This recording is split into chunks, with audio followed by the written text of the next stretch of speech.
வணக்கம் மக்களே, நாம இந்த ஆரோக்கியமான பதிவில் வெந்தயத்தில் நிறைந்துள்ள மருத்துவ நன்மைகளை பற்றி நம்ம விளக்கமாக பார்க்க போகிறோங்க. வெந்தயம் நமது சமையலறையில் இருக்கக்கூடிய ஒரு மிகச்சிறந்த மருத்துவ பெட்டகம். இதில் இரும்புச்சத்து, மெக்னீசியம், மேங்கனீஸ், நார் சத்து மற்றும் புரதம் போன்ற அத்தியாவசியமான ஊட்டச்சத்துக்கள் நிறைய நிறைந்திருக்குங்க. ஸோ நீங்கள் முளைக்கட்டிய வெந்தயம் மாதிரி வெந்தயத்தை எடுத்துக்கலாம். வெந்தயத்தை முளைக்கட்டி சாப்பிடும்போது அதில் இருக்கக்கூடிய ஊட்டச்சத்துக்களினுடைய வீரியம் பல மடங்கு நமக்கு அதிகரிக்கும். கசப்பு தன்மையும் நமக்கு குறையும். வெந்தயத்தை கஞ்சி மாதிரியோ களி மாதிரியோ எடுத்துக்கலாம். பாரம்பரியமாக உளுந்து மற்றும் வெந்தயம் சேர்த்து செய்யப்படக்கூடிய அந்த கஞ்சி இடுப்பு எலும்புகளுக்கெல்லாம் வலு சேர்க்கும். வறுத்த பொடியாக கூட நம்ம வெந்தயத்தை லேசாக வறுத்து பொடி செஞ்சு வைத்துக்கொண்டு மோர் அல்லது வெதுவெதுப்பான நீரில் கலந்து எடுத்துக்கலாம். சமைத்தும் வெந்தய குழம்பு மாதிரி நம்ம எடுத்துக்கலாம்.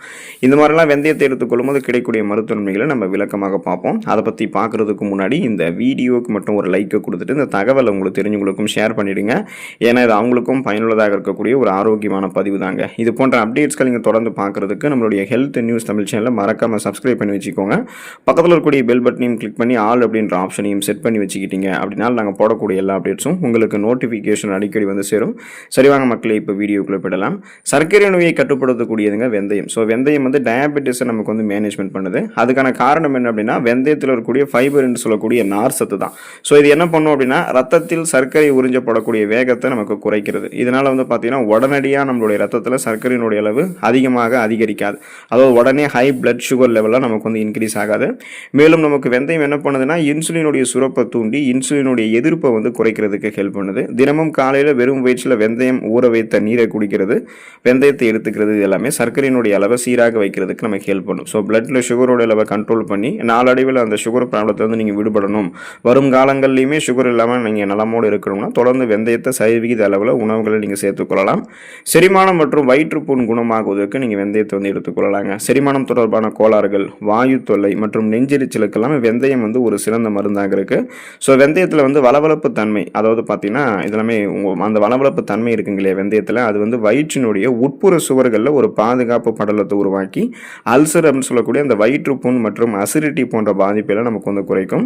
அது மட்டும் இல்லாமல் வெந்தயத்தில் இருக்கக்கூடிய நார் சத்து நம்ம சாப்பிடக்கூடிய உணவுகளை செரிக்க வைத்து செரிமானமான உணவுகளிலிருந்து ஊட்டச்சத்துக்களை உறிஞ்சி மீதம் இருக்கக்கூடிய கழிவுகளை நம்மளுடைய குடல்களிலிருந்து வெளியேற்றி ஒட்டுமொத்த செரிமானம் தொடர்பான பிரச்சனைகளான இந்த கான்ஸ்டிபேஷன் சொல்லக்கூடிய மலச்சிக்கல், சீரற்ற குடல் இயக்கம், இந்த மாதிரி செரிமானம் தொடர்பான பிரச்சனைகள்லாம் எதுவும் இல்லாமல் வயிறு குடல் இரண்டினுடைய ஆரோக்கியத்தையும் மேம்படுத்தி ஒட்டுமொத்த செரிமான மண்டலத்தையுமே வலுப்படுத்துவதற்கு வெந்தயம் நமக்கு துணை புரியுங்க.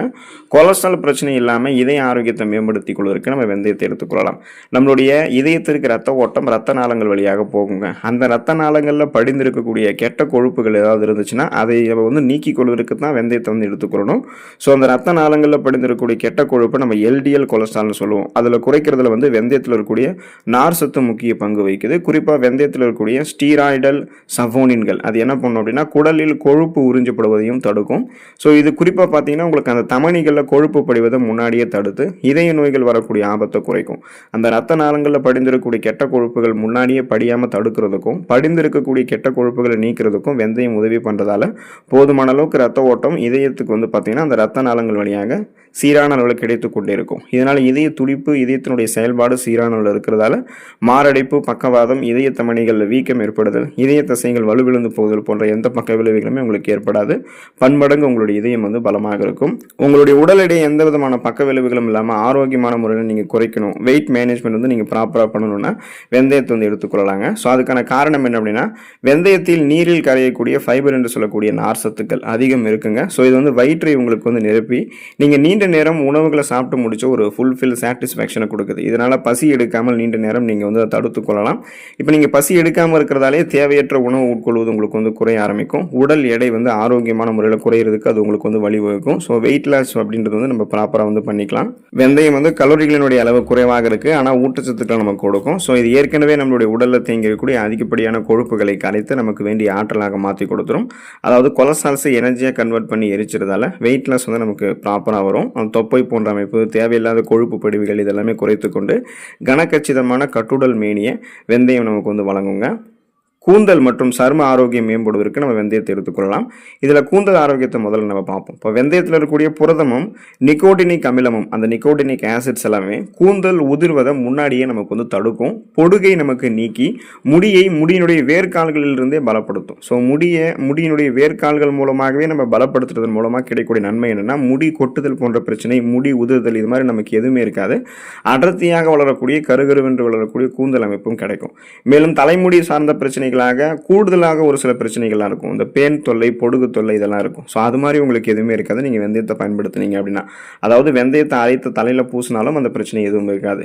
அதே போல் வெந்தயத்தை உணவுகளில் எடுத்துக்கொண்டாலும் உள்ளிருந்து ஊட்டச்சத்துக்கள் கூந்தலுக்கு உங்களுக்கு கிடைக்கும். இப்போ சரும ஆரோக்கியம் அதை பற்றி பார்த்தோம் அப்படின்னா, வெந்தயத்தில் இருக்கக்கூடிய ஆன்டி ஆக்சிடென்ட்கள் என்ன பண்ணுதுன்னா, சருமத்தில் சுருக்கங்கள் ஏற்படுவதை தடுத்து நம்ம வந்து பார்த்தீங்கன்னா முதுமை அடையாமல் ஓரளவுக்கு நம்மளை முடிஞ்ச வரைக்கும் பாதுகாக்குது. அதே போல் முகப்பொருட்கள், கண் கருவளையங்கள், கரும்புள்ளிகள், வயதான சுருங்கிய தோலமைப்பு, கோடுகள், கரைகள் கொண்ட மாசு மறுவடைந்த சருமமெல்லாம் இல்லாமல் மின்னக்கூடிய பளபளப்பான மிருதுவான சருமத்தை நமக்கு வழங்குது. ஸோ நம்மளுடைய சருமத்தில் இருக்கக்கூடிய இறந்த செல்கள், அந்த டெட் செல்ஸை நம்ம நீக்கிறதன் மூலமாக சருமத்தில் புரதங்கள் வந்து உடைந்து போகாமல் கோலோஜன் உற்பத்தி நம்ம மேம்படுத்திக்கலாம். அதனால ரத்த ஓட்டம், நீரேற்றம் எல்லாம் நம்மளோட சருமத்தில் ப்ராப்பராக இருக்கும்போது வறட்சி அப்படின்றது ஒன்று நம்மளோட சருமத்தில் இருக்காது. ஸோ அதனால தான் சரும அழகை மேம்படுத்திக் கொள்ளணும், பொலிவாக சருமத்தை மாற்றிக் கொள்ளணும், அந்த சருமம் வந்து ஆரோக்கியமாக சுருக்கம் இல்லாமல் இருக்கணும் அப்படின்னா வெந்தயத்தை தொடர்ந்து நம்ம எடுத்துக்கொள்ளணுங்க. ரத்த சோகையை நீக்கக்கூடியதுங்க வெந்தயம். ஸோ அதாவது வந்து பார்த்தீங்கன்னா அனிமியாவை முன்னாடியே உங்களுக்கு வந்து க்யூர் பண்ணுறதுக்கும் வராமல் தடுக்கிறதுக்கும் வெந்தயம் வந்து உங்களுக்கு உதவி பண்ணும். அதுக்கான காரணம் என்ன அப்படின்னா, வெந்தயத்தில் இரும்பு சத்து, அயன் வந்து மிக அதிக அளவில் நிறைந்திருக்குங்க. ஸோ ரத்த சோகையினால் அவதிப்படுபவர்களாக வெந்தயத்தை தொடர்ந்து தங்களுடைய உணவுகளை சேர்த்துட்டு வரும்போது ரத்த சோகை குறைவாக ரத்த சிகப்பணுக்கள் குறைஞ்சிருந்தது இல்லையா, அந்த பிரச்சனை வந்து உங்களுக்கு நீக்கப்பட்டு இரும்பு சத்து பற்றாக்குறை உங்களுக்கு வந்து நீக்கப்படுவதன் மூலமாக ரெட் பிளட் செல்ஸ், ரத்த சிகப்பணுக்களுடைய எண்ணிக்கை வந்து அதிகப்படுத்தப்பட ஆரம்பிக்கும். ரத்த சிகப்பணுக்கள் உற்பத்தி அதிகமாகும் போது போதுமான அளவுக்கு ரத்த புரதமான ஹீமோகுளோபினுடைய எண்ணிக்கையும் அதிகப்படுத்தப்படும். ஸோ ஹீமோகுளோபினுடைய கவுண்ட் இன்க்ரீஸ் ஆகும்போது உங்களுக்கு ஆக்சிஜன் சப்ளை உடலெங்கும் சரியான அளவில் நடக்கும். இதனால மயக்கம், தலைவலி, குமட்டல், வாந்தி, உடல் சோர்வு, உடல் பலவீனம், கடுமையாக உடல் வலிக்கிறது, கவனமின்மை ஏற்படுறது இந்த மாதிரியான அறிகுறிகள் எதுவுமே இருக்காது. உடல் சோர்வு உங்களுக்கு வந்து நீங்கி உடல் வந்து சுறுசுறுப்பாகவே இருக்கும். அதனால தான் நீங்கள் வந்து அந்த ஹீமோகுளோபினுடைய கவுண்ட்டை முறையாக பராமரிக்கணும்னா போதுமான அளவுக்கு ஊட்டச்சத்துக்கள் இருக்கக்கூடிய உணவுகளை வந்து எடுத்துக்கொள்ளணுன்றதால இரும்பு சத்து இருக்கக்கூடிய இந்த வெந்தயத்தை எடுத்துக்கொள்ளும் போது நீங்கள் சரி பண்ணிக்கலாம். மூட்டு வலி மற்றும் வீக்கம் இதெல்லாம் நீங்கள் வந்து குறைக்கிறதுக்கு வெந்தயத்தை வந்து எடுத்துக்கொள்ளலாங்க. அதுக்கான காரணம் என்ன அப்படின்னா, வெந்தயத்தில் வந்து அலர்ச்சி எதிர்ப்பு பண்புகள், ஆன்டி இன்ஃப்ளமேட்டரி ப்ராப்பர்ட்டிஸ் மற்றும் ஆன்டி ஆக்சிடென்ட்ஸ்கள் வந்து நிறைய நிறைந்திருக்கு. இது எல்லாமே ஆர்த்தரைட்டிஸ் அப்படின்னு சொல்லக்கூடிய அந்த கீழ்வாதம், மூட்டு வலி மற்றும் உடலில் ஏற்படக்கூடிய உள் வீக்கங்களையுமே குறைக்கிறதுக்கு பெரிதும் உதவிகரமாக இருக்கு. குறிப்பாக வயதானவர்களுக்கு ஏற்படக்கூடிய மூட்டு தேய்மான வலிகளுக்கெல்லாம் வெந்தயத்தை வந்து அவங்க பொடியாக இப்போ மோரில் கலந்து எடுத்துக்கிறது, சுடு தண்ணியில் கலந்து எடுத்துக்கிறது இது எல்லாமே ஒரு நல்ல மருந்தாக அவங்களுக்கு இருக்கும்.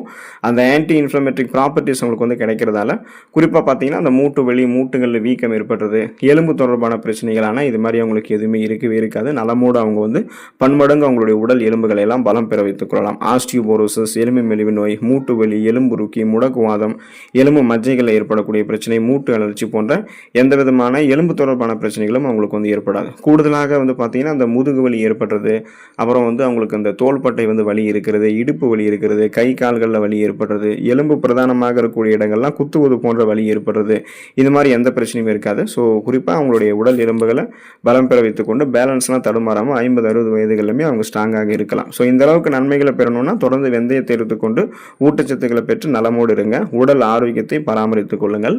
அடுத்த ஆரோக்கியமான பதிவில் மறக்காமல் சந்திப்போம். நன்றி மக்களே.